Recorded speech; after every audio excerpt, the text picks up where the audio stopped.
Bongaigaon smart বজাৰত উত্তপ্ত পৰিস্থিতি। স্মাৰ্ট বজাৰৰ এজন কৰ্মচাৰীয়ে ষ্টৰৰ ভিতৰতে গোমাংস আহাৰ হিচাপে গ্ৰহণ কৰাৰ গুৰুত্বৰ অভিযোগ উত্থাপন। অন্যান্য কৰ্মচাৰীয়ে ষ্টৰ মেনেজাৰক এই সন্দৰ্ভত অৱগত কৰাৰ পিছতো মেনেজাৰে গ্ৰহণ কৰা নাই কোনো ব্যৱস্থা। আজি বিভিন্ন দল সংগঠন উত্তৰ বঙাইগাঁওস্থিত স্মাৰ্ট বজাৰত উপস্থিত হৈ এই ঘটনাৰ তীব্ৰ প্ৰতিবাদ কৰে আৰু প্ৰশাসনক উচিত ব্যৱস্থা ল'বলৈ আহ্বান জনায়। স্মাৰ্ট বজাৰৰ কৰ্মচাৰীসকলে ষ্টৰ মেনেজাৰক বদলি কৰাৰ দাবী উত্থাপন কৰে আৰু গোমাংস গ্ৰহণ কৰা কৰ্মচাৰীজনে ৰাজহুৱাভাৱে ক্ষমা খুজিব লাগিব বুলি দাবী জনায়। News desk Bijni first 24।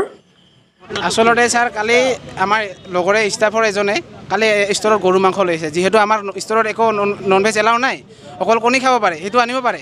তো গৰু মাংস লৈ আহিছে, আমি একেটা ষ্টাফ ৰুমতে আমি সবে লাঞ্চ কৰোঁ, মানে সবে মিলি কিনে লাঞ্চ কৰোঁ। তো একেটা ষ্টাফ ৰুমতে আমি গৰু মাংস আনিলে আমি কেনেকৈ লাঞ্চ কৰিম। তো আমি SMক কালি ইনফৰ্ম কৰি দিছোঁ যে এনেকৈ ঘটনা ঘটিছে। SMে এতিয়ালৈকে একশ্যন লোৱা নাই একো।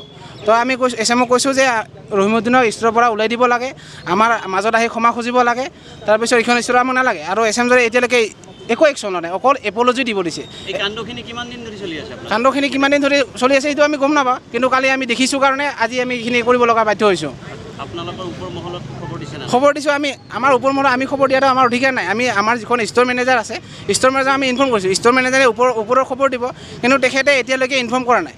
আমি আজি ৰাতিপুৱাৰ পৰা লাগি আছোঁ এইটো আমাক বিচাৰ লাগে বুলি, কিন্তু এতিয়ালৈকে SMৰ এতিয়া আহি পোৱা নাই এতিয়ালৈকে SMে। ষ্টৰ মেনেজাৰৰ নামটো কি? ষ্টৰ মেনেজাৰৰ নাম হ'ল জাবিৰ আহমেদ আৰু যিজনে খাইছে ৰহিমউদ্দিন।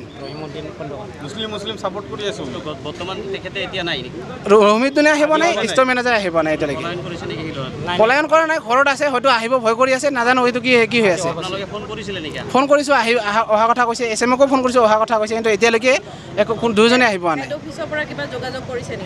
হেড অফিচৰ পৰা যোগাযোগ কৰিছিলে, কিন্তু এতিয়া কৈ আছে যে আমাৰ দাবীখিনি মানি ল'ব।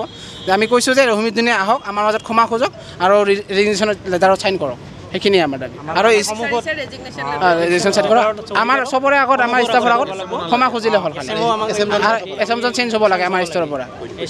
আৰু ষ্টৰটো আমাক অলপ শুদ্ধ কৰিব লাগে, এইটোৱে কথা।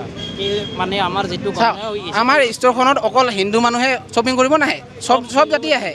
তো ইয়াতে যদি এনেকুৱা এটা কাণ্ড চলি থাকে, কাষ্টমাৰ আহিব নেকি ইয়াতে? নাহিব না। তো এইটো আমাৰ ধৰ্মত লাগি আছে না। আৰু এইখন শাওণ মাহত আমি একো নাখাওঁৱে বস্তু। তো এইখিনি আমাৰ অশুদ্ধ কৰিছেনে নাই? এইখিনি আমাৰ বৰ্তমান আমাৰ দাবীখিনি মানি ল'লে আমি শান্ত হৈ যাম। আৰু ইমানখিনি দীঘল হ'ব, ইমান ডাঙৰ হুলস্থুল নহ'লে হয়, যদি আমাৰ ৰাতিপুৱাতে যদি আমাৰ কথাখিনি মানি ল'লে হয়, ইমান হুলস্থুল নহয়। তো এইখিনিৰ কাৰণে আমি হুলস্থুল কৰি আছোঁ। এই আৰু বঙাইগাঁৱৰ মাজমজিয়াত যি স্মাৰ্ট বজাৰত ঘটনা হৈ গ'ল, এই ঘটনাত 24 ঘণ্টা সময় বঙাইগাঁও জিলা প্ৰশাসনক বান্ধি দিয়া হৈছে। যদি 24 ঘণ্টাৰ ভিতৰত দোষীক কৰায়ত্ব কৰি উচিত আইনগতভাৱে শাস্তি নিদিয়ে, তেন্তে 24 ঘণ্টাৰ পিছত আমি আক্ৰাছু আৰু বজৰং দলে যৌথভাৱে আমি আন্দোলন কাৰ্যসূচী ঘোষণা কৰিম। আমি যেতিয়া নিউজটো পালোঁ, এতিয়া মানে গো মাংস, এইটো মানে টিফিনত গো মাংস মানে খাই আছে।